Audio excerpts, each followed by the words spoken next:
Hi, I'm coming to you from Mariposa's kitchen, and I'm making beef enchiladas tonight.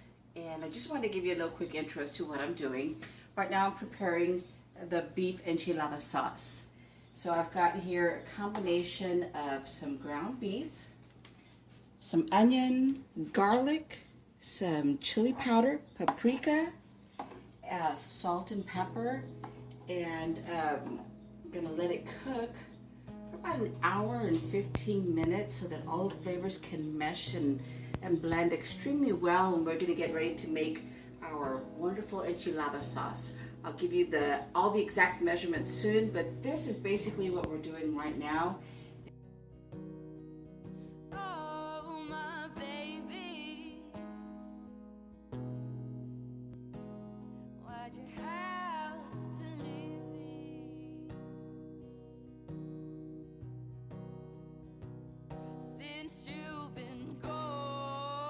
And this is a family size recipe right now.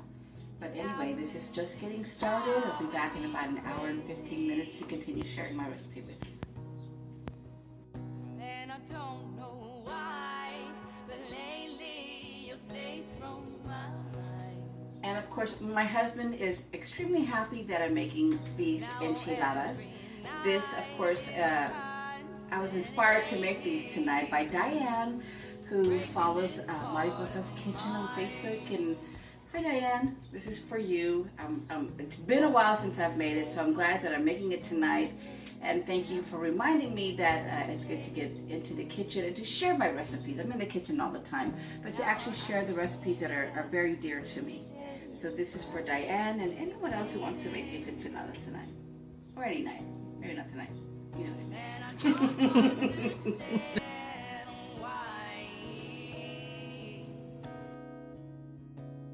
Won't lend me a helping hand,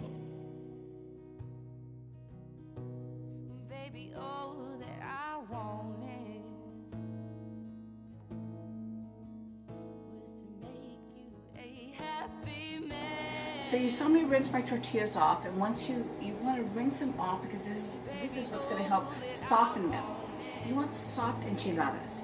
So you do a quick rinse, you totally shake off all the excess water. Now you want to make sure you're wearing an apron because you're going to have some splatter. You've got some oil now heating. It could be anywhere from vegetable oil, manteca, which is lard, or any kind of oil that you want to heat up. And you want to get it to about a medium heat, maybe just a touch less than that. Basically, once your oil gets a quick little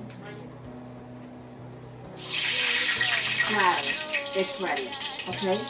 And all you want to do is you want to make sure you have a good pair of tongs, and then you want to grab your tortilla, and it's going to be just a quick dip in the oil, a quick fry. This is going to guarantee you to have soft, delicious enchiladas. That's it. That's all you want to do. Put them on a plate and go to the next one. You're going to do this for all the tortillas that you're going to use. Right now, with the sauce that we've made, we're probably going to make about anywhere from 36 to 40 enchiladas. So that's what I'm going with right now. And as you see, I've rinsed all these off. I took all the excess water, and this is all I'm doing. If you do any longer than this, your tortilla is going to tear and fall apart.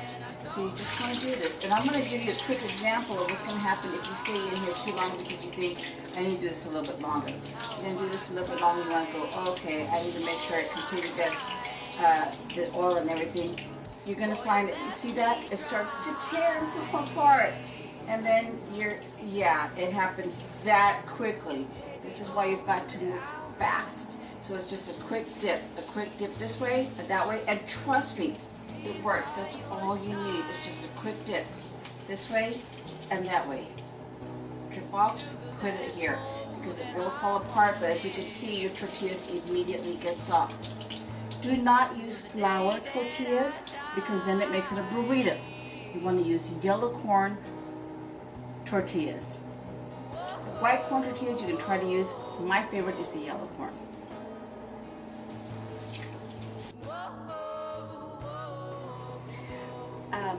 Okay, so the next step now, we've got our sauce ready, we've got prepared our tortillas, we've shredded our medium cheddar.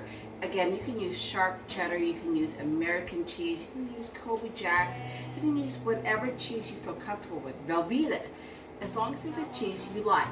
Okay, but now that we've got our sauce ready and everything else is ready, what we're going to do next is, this is what I like to do. I like to put a layer of sauce on the bottom of the pan. So what I do is I just kind of add, again, you don't have to use a spoon or anything, you can use a cup. I'm just using what I've got right here on hand. And I just want to spread this around my pan. You want to make sure that when you do it, just spread it all the way down, just a thin layer, because again, you're going to pour everything else on top after you've got all your enchiladas laid out. So let's just pour a nice thin layer on top. And this is how we're going to.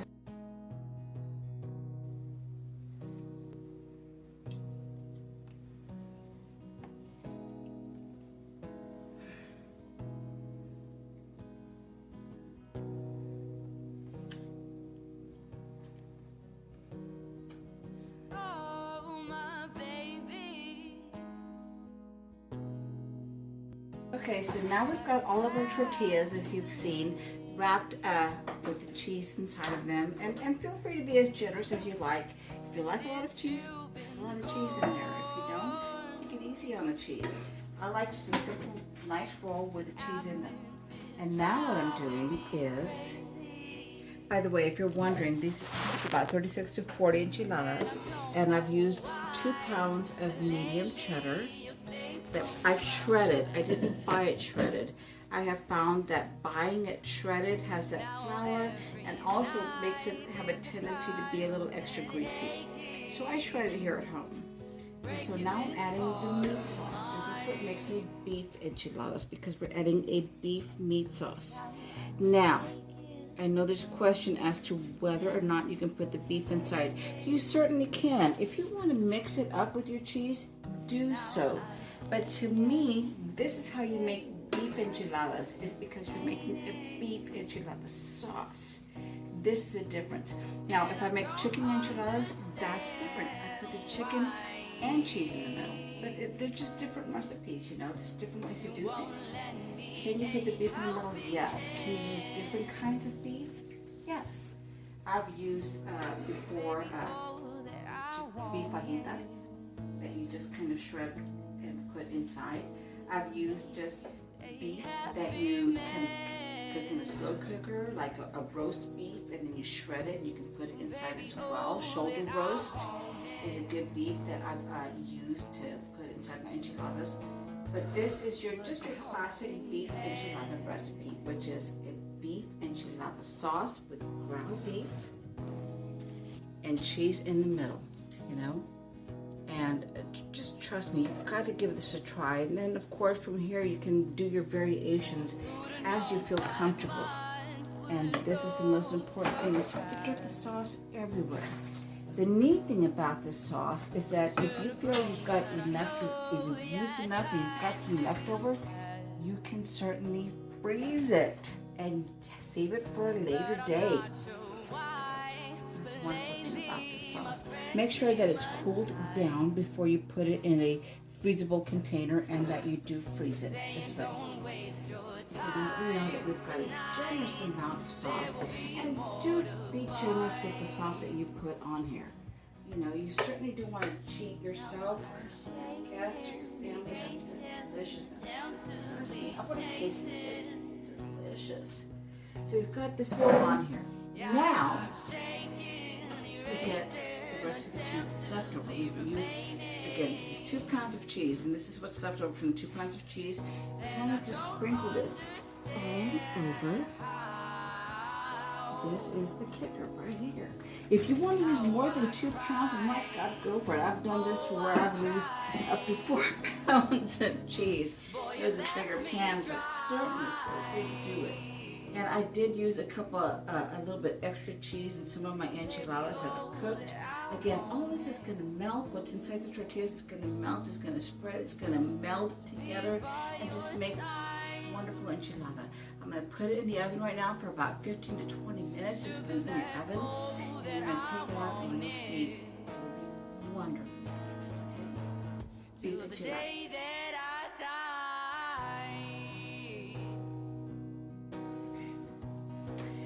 So, here is the completed dish of the beef enchiladas. Got your beef enchilada meat sauce on top. Your enchiladas, and what I'm going to do is just going to pull some out, just so we can take a look. Gosh, I don't even know where to start. They all look so yummy. Okay, let's go ahead and do these right here. Oh yeah. Look at that. Oh God, they're gorgeous. Woo! Look at that. Sorry, it wasn't a perfect spread, but oh man. You can get some extra sauce from your pan. Just put that on top. And on my Mariposa page, of course, you've got the recipes for, the Mexican rice, frijoles a la chata, which is the beans, Mexican beans. Of course, you can always serve them with anything else you'd like. I like to serve them with green beans or broccoli roasted in the oven, which I love. I like to get broccoli that's, frozen broccoli, and I will toss them in an even mixture of butter and olive oil, and I'll sprinkle them with garlic salt and paprika and cook them in the oven at 400 degrees for about 20 minutes. Oh my gosh, that is so good. It's a great side for these, as well as corn and or some crackers, as well as a great complement to the beef enchiladas or any enchiladas you decide to serve. I'm going to do this real quick. I'm going to grab a fork. Hold on. Okay, so I just want to show you these because you have to see this. I'm cutting, look how soft that is. Soft, wonderful. I'll show you the inside. Everything gets mixed together. And these are fresh out of the oven. My mouth is watering so much I can't wait to taste it.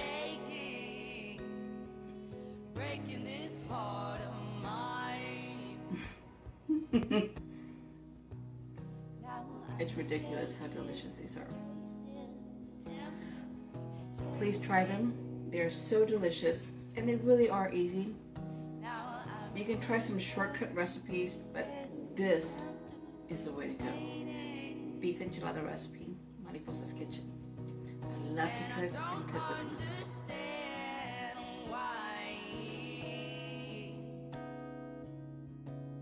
Won't lend me a helping hand, baby. All that I wanted was to make you a happy man, baby. All that I wanted